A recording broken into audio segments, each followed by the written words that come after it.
Please click on the subscribe button so you get notified when the latest content drops. Now, let's kick it. And we are back, ladies and gentlemen. Now let's talk about my favorite team, the San Francisco 49ers. Before we actually get into this topic, I want to take a brief second and honor the families of Trent Williams and Charvarius Ward, who both suffered losses to their families. Both men have lost children during the season, and I just want to take a brief moment of silence to honor their families.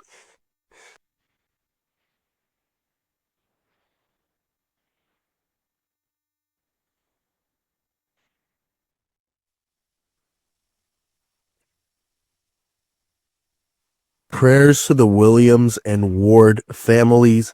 I can only imagine, as a father to a beautiful daughter and to whose wife is also currently pregnant, what they are going through. God knows what he does.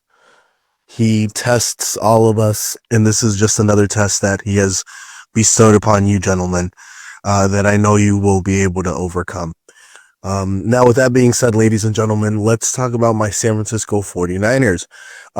In the last couple of weeks, this season has just been a horrible season for us in terms of injuries. It literally started off with our rookie wide receiver, Ricky Pearsall, being shot in the chest, I think days or a week before the season started. CMC didn't play until the middle of the season. And then even when he played, he didn't have the same impact he had a year ago. And he also got injured. He's out for the remainder of the season. Jordan Mason, who was our leading back on the team this season, he's also out for the remainder of the season. Probably won't be back with the Niners next year because I believe he's done enough to get paid. And the Niners just drafted Isaac Guerendo, who in the Bears game got hurt. But in my opinion, from what we've seen from Isaac Guerendo this season, has shown a lot of potential, has shown that he can be the number 2 back and potentially maybe the number 1 back after CMC is done.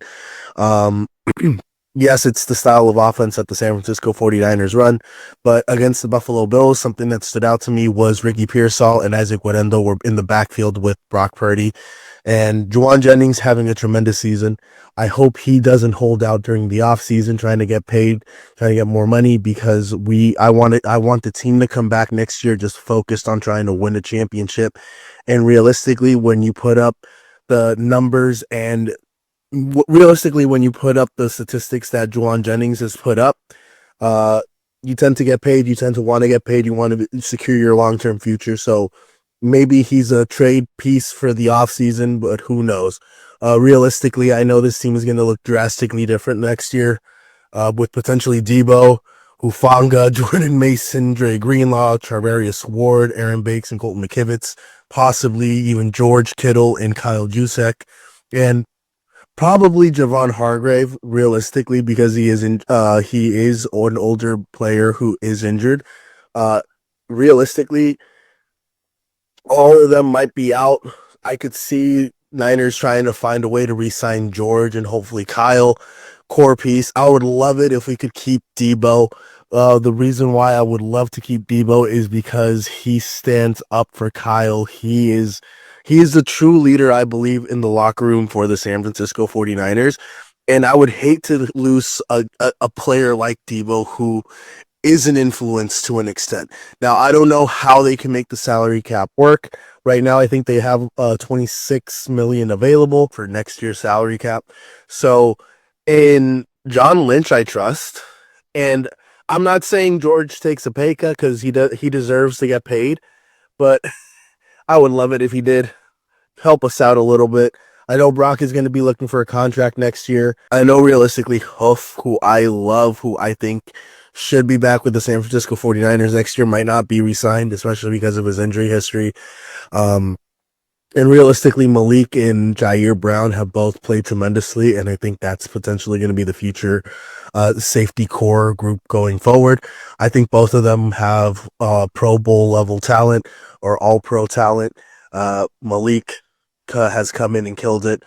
And realistically, where I stand right now, it's a great development here for the 49ers. We're realistically in the middle of a rebuild as we speak. All of the players that we drafted this year are all contributing in a significant way for the 49ers. Ricky isn't having a tremendous amount of impact out on the field, but he is getting a lot of play time. He is learning the offense hands on. He's not putting up great statistics, but he is on the field. He is learning how to block. He is learning the 49ers style of offense, which again, year 3 for the San Francisco 49ers wide receivers is usually when they hit. Happened with Debo, happened with BA. I'm pretty sure next year Ricky's going to take another step forward in his development, hopefully not getting shot through the chest, and really show what he's made of and capable of doing. Even if it's not next year, by year 3, I guarantee you Ricky's going to be sticky with the ball in his hands. Trust me. Same with Jacob Cowing. If we got to move off of Juwan eventually, I would love to see Jacob Cowing get a real opportunity as a wide receiver for the 49ers. I think he got one target and he looked good. I'd love to give him more opportunities, but right now he's a punt returner for the 49ers. And again, it's all part of the development process for the 49ers. Hopefully he's not too badly hurt, because I'd love for him to get live reps and really show what he's capable of doing, especially because he is the same style of back that CMC is. I think next year it would benefit the 49ers if they had a backfield similar to that of Detroit, where they have Montgomery and Jair Brown. We could have Guerendo and CMC, because they're interchangeable. Both of them can catch, both of them can run, and realistically, Guerendo is young. You could put more of the workload on Guerendo and let CMC come in and pick his spots and just be explosive. So next year, I believe, will be the year for the 49ers. Right now, we're learning how to win with Brock Purdy. I would love if we could bring every single guy that we have in our locker room back, but it's a business. I know that's not realistically possible.